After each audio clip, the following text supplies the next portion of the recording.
Halo, selamat datang kembali di channel ini. Di video kali ini kita akan membahas tentang peralihan media tradisional ke media baru. Dahulu, surat kabar, majalah, dan televisi adalah jendela dunia bagi masyarakat. Media itulah yang menjadi sumber terpercaya untuk informasi harian dan informasi berkualitas bagi halayak. Nah, seiring dengan munculnya teknologi digital, hal-hal mulai berubah. Surat kabar yang kini telah bertransformasi ke dalam format digital memungkinkan akses yang instan untuk mengetahui berita terbaru dari seluruh dunia. Nah, hal ini disebut sebagai peralihan media tradisional ke media baru. Sebelum membahas lebih jauh tentang perbedaan di antara keduanya, mari kita membahas pengertian media. Media merupakan alat atau sarana yang digunakan untuk berkomunikasi, informasi, gagasan, dan pesan kepada halayak luas. Di era modern ini, media tradisional seperti surat kabar, majalah, dan televisi tetap memegang peranan penting dalam menyampaikan berita dan hiburan kepada masyarakat.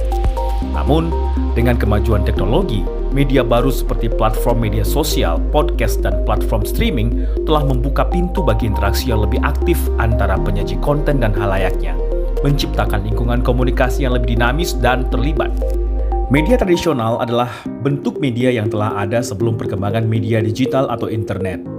Media tradisional umumnya bersifat satu arah, di mana informasi disampaikan kepada halayak tanpa kemampuan interaksi langsung.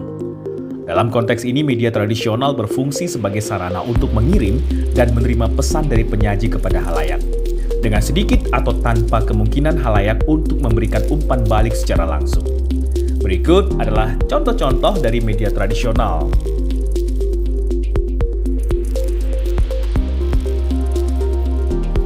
Selanjutnya, seiring berjalannya waktu dengan kemunculan internet, muncullah media yang disebut sebagai media baru. Media baru merujuk kepada media yang memanfaatkan internet dengan teknologi online, memiliki sifat yang fleksibel dan dapat beroperasi dalam konteks baik privat maupun publik. Media baru mencakup platform-platform digital dan online seperti situs web, aplikasi mobile, media sosial, podcast, dan platform streaming.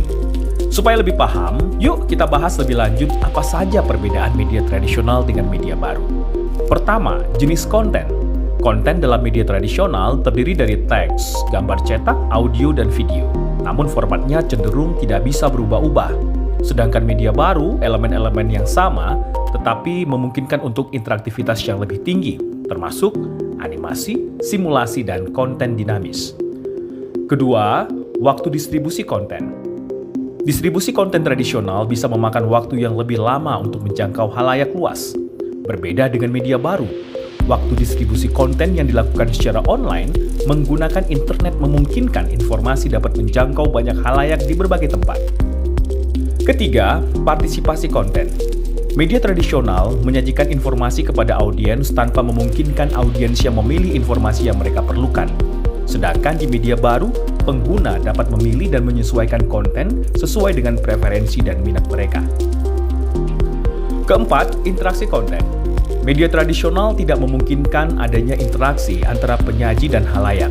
Hal ini tentu berbeda dengan media baru yang memiliki kemampuan interaksi dua arah antara penyedia konten dan halayak. Konten dapat disukai, komentar, dan dibagikan. Kelima, pembuat konten. Umumnya konten media tradisional diproduksi oleh institusi media.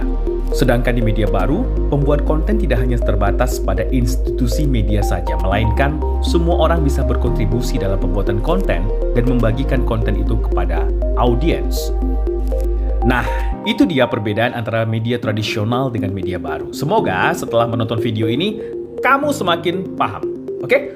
Terima kasih telah menonton.